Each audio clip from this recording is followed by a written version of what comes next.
Build a highly profitable real estate machine with explosive, exponential growth that works harder for you than you work for it, while living a life by design. Breakthroughs are all around you, but you don't see them until now.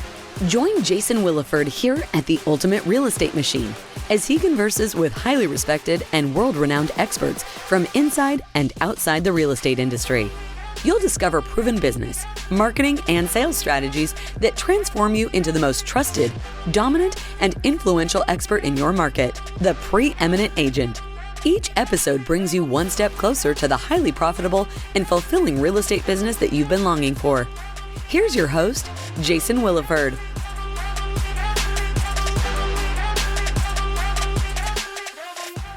I have a really special guest on today. He's the owner and the team leader of the Gusty Gulas Group, aka G3. He's with eXp Realty, he and his team. His team is recognized both nationally and locally as Greater Birmingham, Alabama's #1 team in homes sold since 2012. He's also Zillow and Google's top-rated and most reviewed real estate team in his market. They've sold over 3,100 homes, over $670 million in volume. His team averages 70 times more than an average real estate agent. He's also highly recommended by several local radio stations and former SEC football stars like Greg McElroy and Cole Kubelek. Without further ado, Mr. Gusty Gulas. How you doing, brother? I'm doing great, Jason. Thanks for having me on. I appreciate it. Hey, I'm excited to have you on. I've told you before that I absolutely adore Birmingham. I love the city. I've lived there, ran a company out of the area, and I just really enjoyed that area and the people that live there.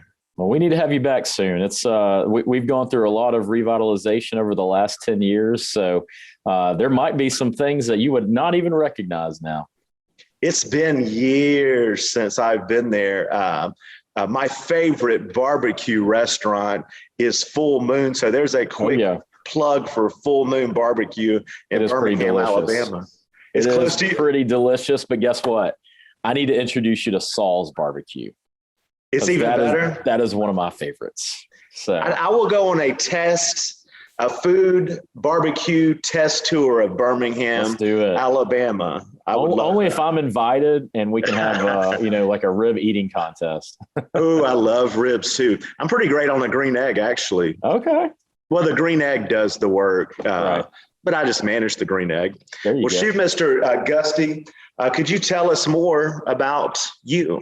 Yeah, absolutely. Well, obviously my name is Gusty Gulas. I'm right here in Birmingham, Alabama, and I'm married to Katie, and we've got two kids, Trip and Max. So one's 5.5 and one is 3 years old. And so personally went to University of Alabama, Roll Tide, graduated there in Go Dogs. I know you got us. You got us. We'll give you one. That's about it.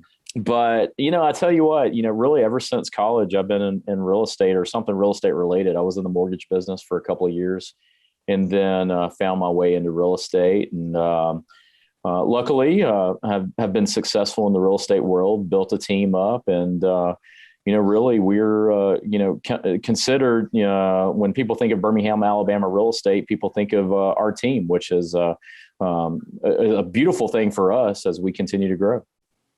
That's wonderful. I've seen some of the biggest homes that I live in Miami Beach. I see big homes everywhere. Yeah. But I've seen some of the biggest homes that I've ever seen in my life in Birmingham, Alabama. Oh yeah. There's, one of the probably top 10 largest homes is in Birmingham, and it was built by Mr. House. And so I call it the House. And I think it really should have probably been like a bed and breakfast. It was kind of like, it just a really stately home over in the Shoal Creek area. And so a lot of times people recognize that as, because it was probably like an $8-9 million home. And if you took that house and put it somewhere else, it'd be like a $100 million home. 200 million in Miami. Oh yeah, totally. Yeah, that's awesome. And that's what this podcast is about. It's about building a machine that works harder and harder for you than you work for it. And we all know that it doesn't start out that way. It's something that you're building. And I know that you're still building, and you should always be optimizing the machine. But you did an amazing job last year in 2021. What did you end up with volume and transactions last year? Yeah, this has been our first year that we closed over 500 homes.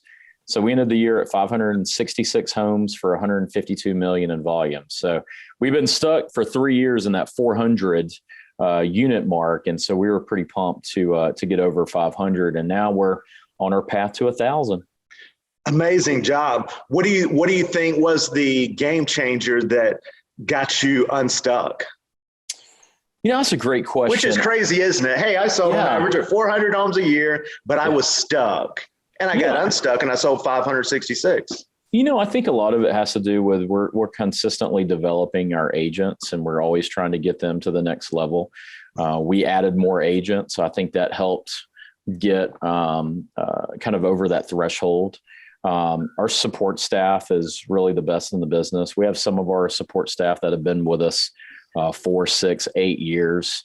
And when you get into that kind of consistency, we've got some just amazing staff, amazing leaders. And I tell you, our systems and processes are really good. And even on top of that, we're always trying to get better. So I think when we bring in talent, we want to partner with really good people. We want to get them to wherever they want to go and make sure that their ideals align with ours. And, I think it's just a combination of everything. Zig Ziglar loves it. If you help enough people get to where they want to go in life, you're going to get to where you want to go. No doubt. Yeah. Think about this, like every agent's different. Every agent wants to, meet certain, whether it's unit or volume goals. And I've got people on our team that want to close 5 million, and I got people on our team that want to close 20 million. And the way you coach and mentor them is completely different. How would you say, how do you coach that agent that's looking to do 5 million versus 20 million? We just break it down. We break the numbers down, and we just dive into what it's realistically going to take for them to do those numbers. Are they willing to put in the time, effort, consistency, follow up to be able to do those kind of things? And then oftentimes most of them are not. And that's okay. We just got to meet them wherever they're at. So, and I think a lot of times people, they don't realize what they actually can do without being pushed a little bit, without being mentored a little bit. So, oftentimes we'll be 3, 4, 5 months into the year, we're seeing where their numbers are at and just say, look, if you put in just a little bit more, you can hit 10 million this year. Wouldn't that be cool? Wouldn't that be a little bit cooler than 8 million? That kind of stuff. That's all. And that is what is amazing. And it's not just about the numbers. Hey, I did. And the deal. It's not just about, hey, I sold X amount of volume in real estate. It's what's amazing is when we change someone's life that not only affects them as a real estate agent, but affects their family, affects their friends.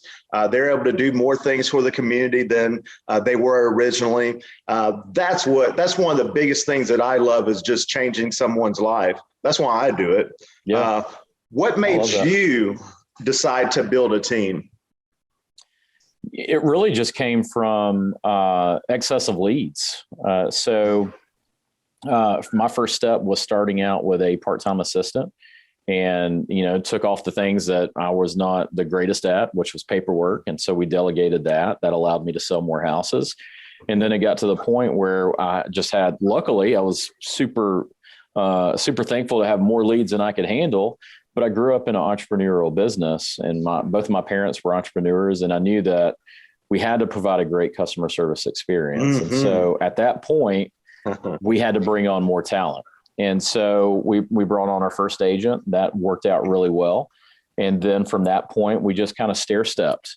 And so it's not like we hired 10 people right out of the gate. We hired one, then we hired a couple of more, and then we just kind of stair-stepped. and just grew it that way. But it came from just a need of knowing I wanted to provide an excellent experience, and also enjoy coaching and mentoring other agents. And so, I always think that if you're not growing, you're dying. So that green and growing or brown and dying. Yeah, but those are the main reasons: customer service and being preeminent in the marketplace.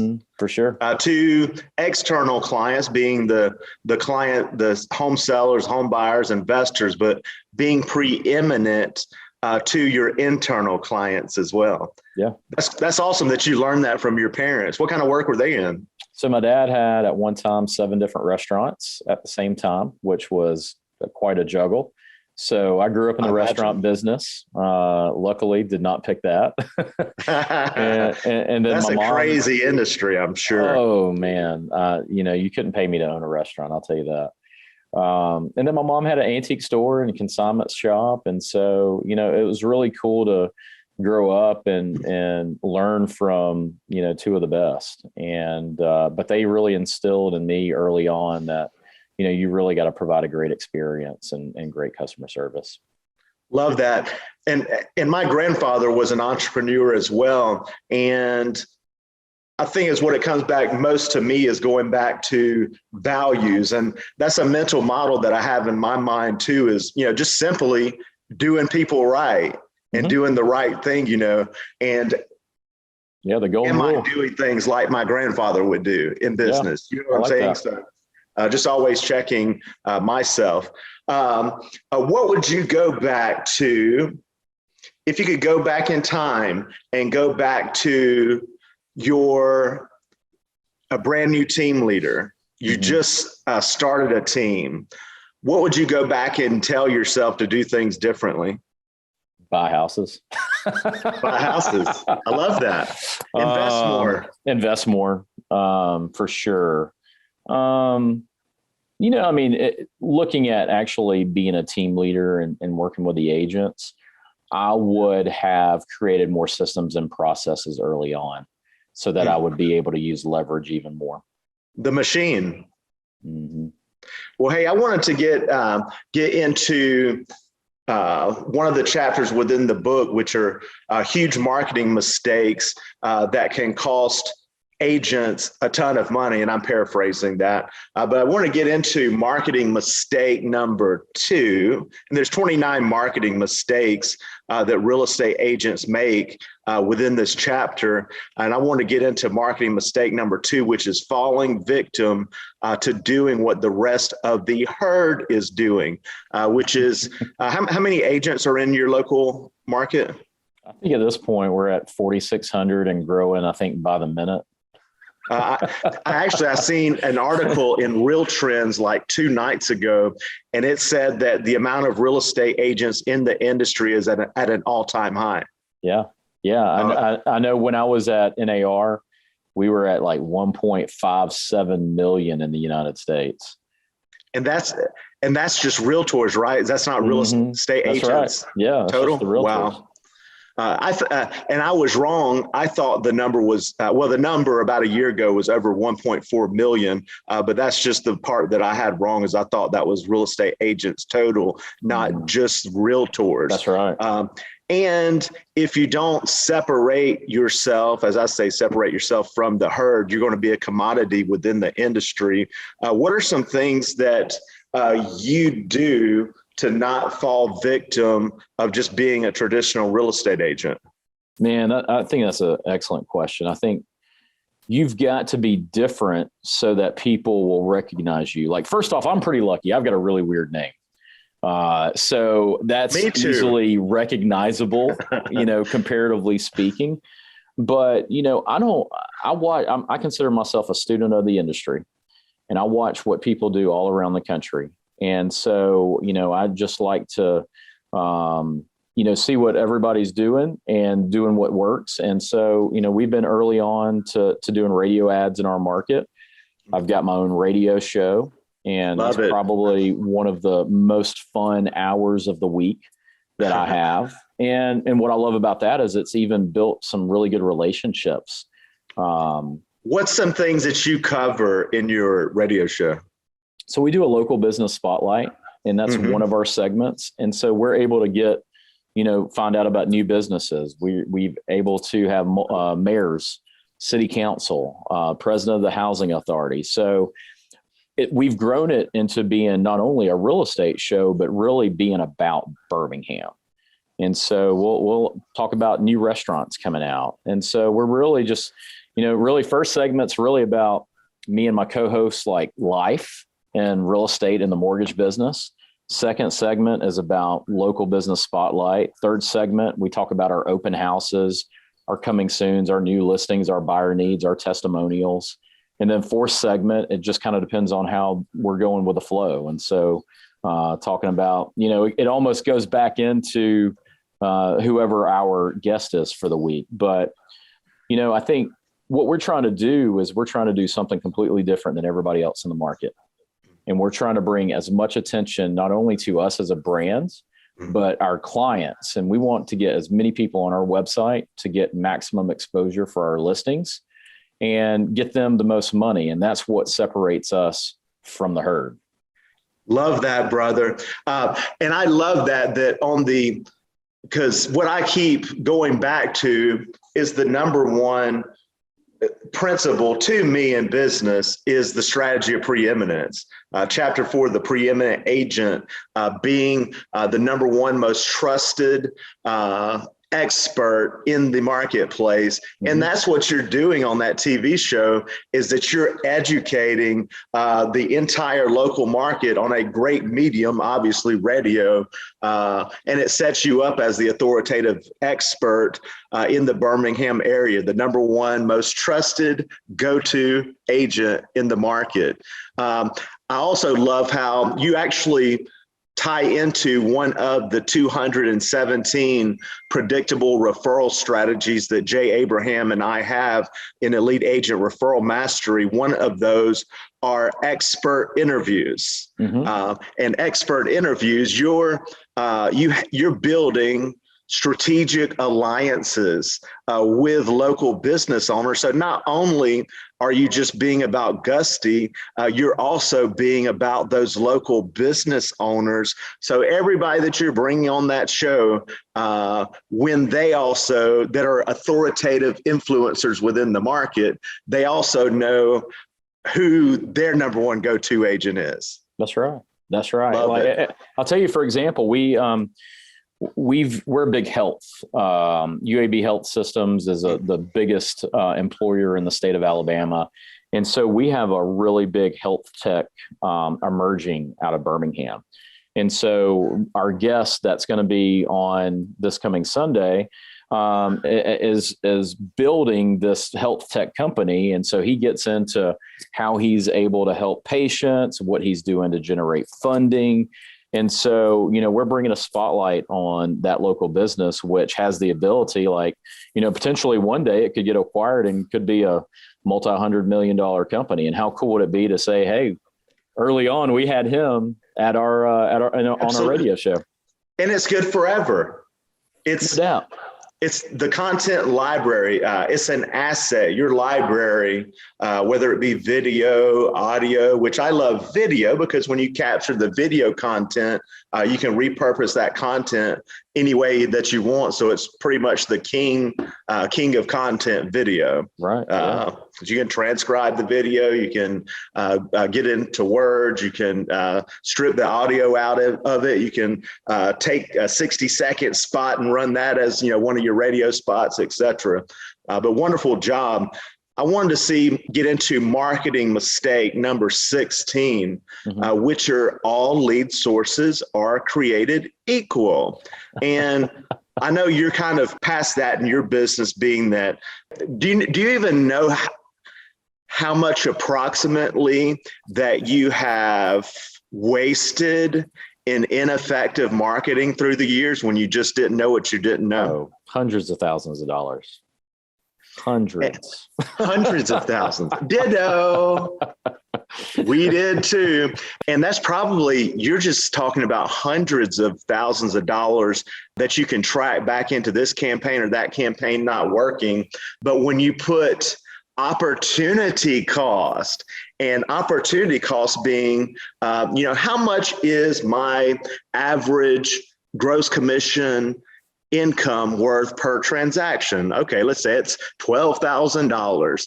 That's when the number really skyrockets of how much that marketing can lose. And marketing, it's not only the front end marketing, the lead generation piece of it, it's also the conversion piece of it, that if you don't have those conversion mechanisms really dialed in, you can lose a ton of marketing dollar and opportunity expense. So what do you have to say? Was there a point like in your career that you may have thought that, hey, leads are leads and they're about equal? And then was there like a come to Jesus that happened within you, something that triggered that, hey, I really need to track and measure each one of these lead sources and know what's working, what's not working? Yeah, I think if you read any kind of marketing books or taking any marketing classes, I mean, the rule number one when you're doing advertising is you've got to try it for 6 months. And if you're not willing to try it for 6 months, you don't need to do it. And it's probably more like 12 months, depending on what it is. I mean, when we first started radio, I don't think we had our first phone call until month 4. And then I don't think we had our first closing until month 6. And the cash conversion cycle. Woo! I mean, it was a heck of an investment, but it's now we've been doing it for 5 years, and now we're on 4 stations. I mean, really, what you've got to do is, if you're going to do it, you're going to have to commit minimum 6 to 12 months, and then you've got to really look at what's your true return on investment, because there's some things that you can't tell. I mean, some are branding plays, but some of the branding plays have to be, you can give indirect return on investment from those things, but nothing is created equal. There's going to be some things that work, and maybe in 2 years they don't work, or the company finds out that it works and they want more bang for their buck and want more money, and things change. But at the end of the day, you've got to, in my opinion, that's what we've done a really good job of, is building our brand. And so you've got to build your brand and then get everything to whatever your command center is, whether it's your website or, part of your sphere marketing campaigns or anything like that. And you've got to be willing to kind of test it, A/B test it. Don't be afraid to try different things, but you've got to commit to at least 6 to 12 months. Love that. Wonderful response.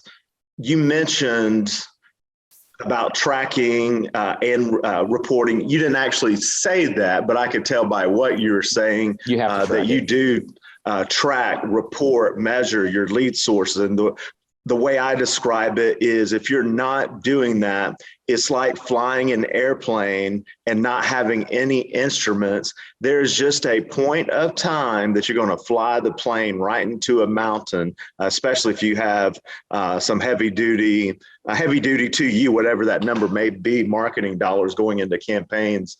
So what are some suggestions that you'd like to give as far as tracking, reporting, and measuring lead campaigns? Yeah, no, I mean, I think that's, you definitely need to track. I mean, we now listen to every phone call that comes in. And so if it goes, to we don't have ISAs, so our leads go directly to our agents, but we have the ability to listen to those conversations.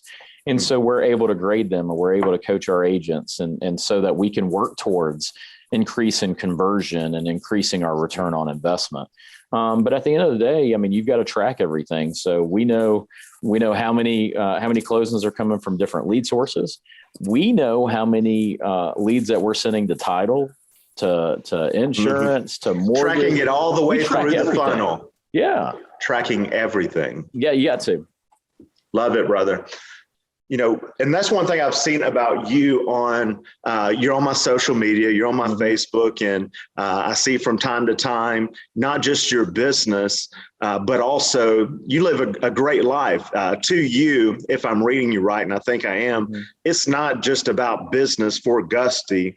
It's about having a rounded life. It may not be a perfectly balanced life, but, and I like to go back to Zig Ziglar's wheel of life, where there's 8 spokes within the wheel, and just 2 of those spokes are business and finances. There's 6 more spokes. There's love, there's family, spirituality, etc. How has building a team that hopefully you don't have to work nowadays 90 hours a week in your business. And I'm probably sure you have done that in the past. Hopefully you're not still doing that. How has your life changed since when you were an independent agent or when you were just starting to build your team? Now kids changed everything, right? They do. So such a blessing. Oh, huge blessing. So 5.5 years ago, and I'm looking at a picture of my kids on my wall, but 5.5 years ago, we had our oldest, and basically my wife and I had a 6-month game plan for me to really take a step out of the business. So now, and it took a minute, and so I've had to learn how to really hand the baton off on listings and clients and buyers. Was that hard to do from the get-go to let go? Yeah, totally. Yeah, for sure. Yeah. It was super hard, but I realized that I've got to be real focused, and my job can't necessarily be about focusing on that one listing or that one buyer, because I've got 27 agents, 11 support staff. Well, when you add those people up, they've got spouses, they have kids. So every decision I make, I have to think about, 90, 100 people. You're disserving. And that's where I think, a lot of us, all of us, including, we're just at a different place now than we were years ago, right? A way to change agents' thinking is that we are actually, by trying to do everything and be everything, we're actually unintentionally disserving everyone. Mm-hmm. Because if we're focusing all that attention on the listing, we have these 20 agents out there that we're not focusing. And coach them and mentor them well. Yeah. And the same thing for the client.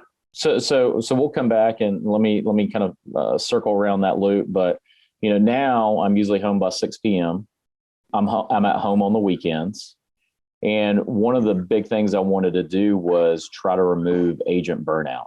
And I think agents get, especially in a market like this where, you've got to drop everything. So what we created about 3-4 years ago is we have on-call weekends.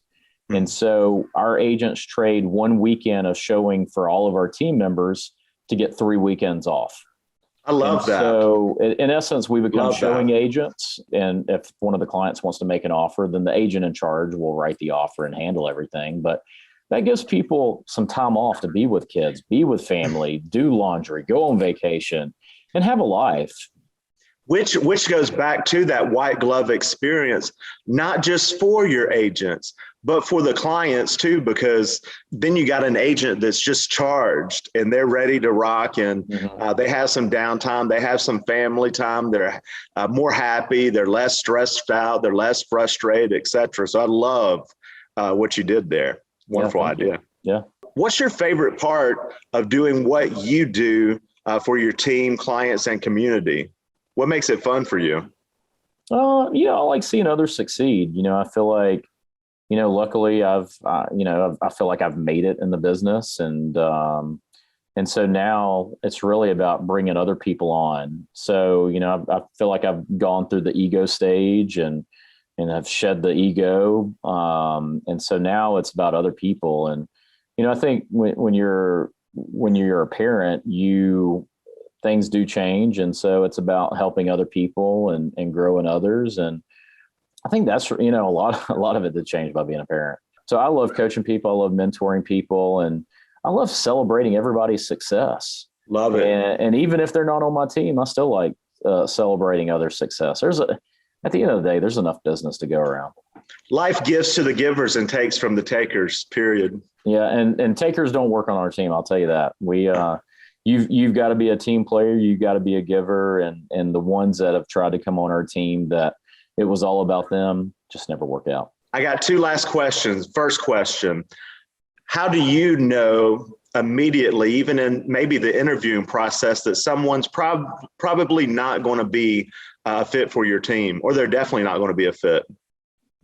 They don't listen in the interview. I think in an interview, you need to talk about yourself, right? But we try to ask tough questions where we want to learn about them personally.